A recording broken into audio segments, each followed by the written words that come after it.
ഈ Christmas wreath ഞാൻ ഉണ്ടാക്കിയതെന്ന് പറഞ്ഞാൽ നിങ്ങളൊക്കെ വിശ്വസിക്കുമോ? വിശ്വസിക്കാൻ കുറച്ച് ബുദ്ധിമുട്ടാണെന്നറിയാം. കാരണം ഇതിൻ്റെ ഫൈനൽ ഔട്ട്പുട്ട് കണ്ടപ്പോൾ ഞാൻ തന്നെ വിചാരിച്ചു എനിക്ക് ഇത്രയും കഴിവുണ്ടായിരുന്നു എന്ന്.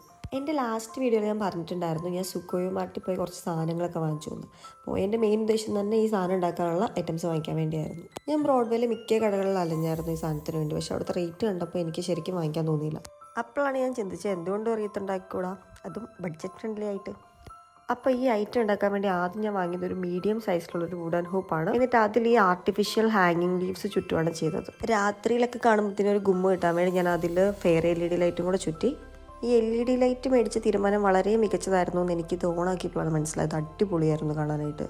ക്രിസ്മസ് റീത്തിൻ്റെ ഒരു ഏകദേശം 50% പണി ഇപ്പോൾ കഴിഞ്ഞിട്ടുണ്ട്. ബാക്കി 50% എന്ന് പറയാൻ നമ്മൾ മേടിച്ച ഈ ബോൾസൊക്കെ ഇതിൽ വെച്ച് പിടിപ്പിക്കുക എന്നുള്ളതാണ്. അങ്ങനെ ഓരോ ഐറ്റംസൊക്കെ വെച്ച് തുടങ്ങി. അപ്പോഴാണ് ഈ ക്രിസ്മസ് ബെല്ല് ഹാങ് ചെയ്യുന്ന ഈ ഒരു റിബൺ ഒരു അഭംഗിയായിട്ട് എനിക്ക് തോന്നി. സോ അത് ഞാൻ ബാക്കിലോട്ട് പശയൊക്കെ വെച്ച് ഒട്ടിച്ചു. അപ്പോൾ ഏകദേശം ഒരു വൃത്തിയൊക്കെ വന്നു ഐറ്റത്തിന്. ഇതൊരു ബഡ്ജറ്റ് ഫ്രണ്ട്ലി റീത്താണെന്ന് ഞാൻ ആദ്യമേ തന്നെ പറഞ്ഞല്ലോ. അതുകൊണ്ട് നമ്മൾ വളരെ കുറച്ച് സാധനങ്ങൾ മാത്രം വാങ്ങിച്ചുള്ളായിരുന്നു റീത്ത് വെക്കാനായിട്ട്. സോ നമ്മൾ മേടിച്ച സാധനങ്ങളൊക്കെ അവിടെ ഇവിടെയൊക്കെ ആയിട്ട് തള്ളിക്കയറ്റി വെച്ച് ഒരു റീത്തിൻ്റെ പരുവാക്കാനാണ് ഈ ശ്രമിച്ചുകൊണ്ടിരിക്കുന്നത്.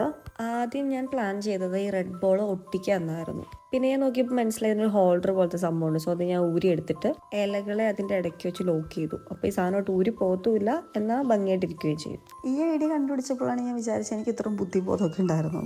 അപ്പോൾ നമുക്കിനി ഇതിൻ്റെ ഫൈനൽ ഔട്ട്പുട്ട് കണ്ടാലോ.